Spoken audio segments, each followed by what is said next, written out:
बिस्मिल्लाहिर्रहमानिर्रहीम। हमारा आज का चैप्टर है चैप्टर नंबर 2। जैसे कि हम आज कंटिन्यू करेंगे इसके न्यूमेरिकल्स।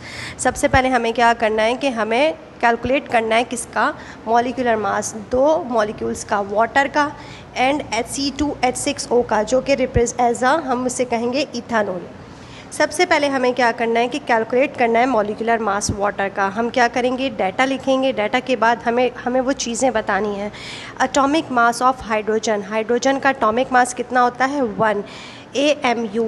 AMU हमने क्यों लिखा, क्योंकि एटॉमिक मास का यूनिट होता है AMU which is stand for atomic mass unit. ये 1 कहाँ से आया, चैप्टर नंबर 4 में पीरियोडिक टेबल के अंदर तमाम एलिमेंट्स के atomic mass and atomic number दिए गए हैं। वहाँ से हमने हाइड्रोजन का एटॉमिक नंबर मास निकाला, जो कि क्या है 1। नेक्स्ट क्या है, एटॉमिक मास ऑफ ऑक्सीजन, जो कि 16th है AMU। रिक्वायरमेंट मतलब हमें क्या फाइंड आउट करना है, हमें मॉलिक्यूलर मास निकालना है किसका, H2O का। Molecular mass of H2O solution, अब हमने इसे सॉल्व करना है।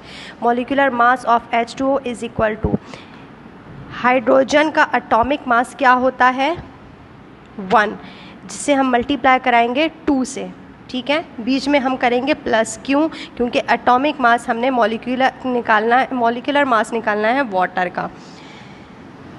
ऑक्सीजन का एटॉमिक मास क्या होता है 16, जो कि मल्टीप्लाई होगा 1 से। 1 से क्यों होगा, क्योंकि ऑक्सीजन के साथ नंबर ऑफ मोल्स कितने हैं 1।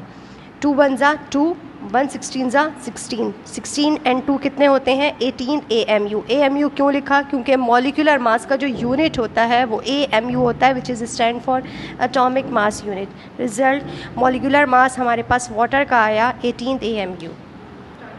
नेक्स्ट मॉलिक्यूल है हमारे पास इथानॉल, जिसका फार्मूला है C2H6O। हमने इसका मॉलिक्यूलर मास निकालना है। सबसे पहले हम क्या करेंगे, एटॉमिक मास लेंगे कार्बन का। एटॉमिक मास कार्बन का कितना होता है 12। ये हमें कहाँ से पता चला, पीरियोडिक टेबल के अंदर चैप्टर नंबर 4 में तमाम एलिमेंट्स के atomic mass and atomic number define किए गए हैं। इसी तरह एटॉमिक मास ऑफ कार्बन कितना है हमारे पास 12। अब लिखना है हाइड्रोजन का। एटॉमिक मास ऑफ हाइड्रोजन कितना है 1। ऑक्सीजन का एटॉमिक मास कितना है, atomic mass of oxygen is equal to 16। इन सब के साथ AMU क्यों लग रहा है, क्योंकि एटॉमिक मास का यूनिट AMU होता है, which is stand for atomic mass unit. Requirement, हमारे पास रिक्वायरमेंट क्या है,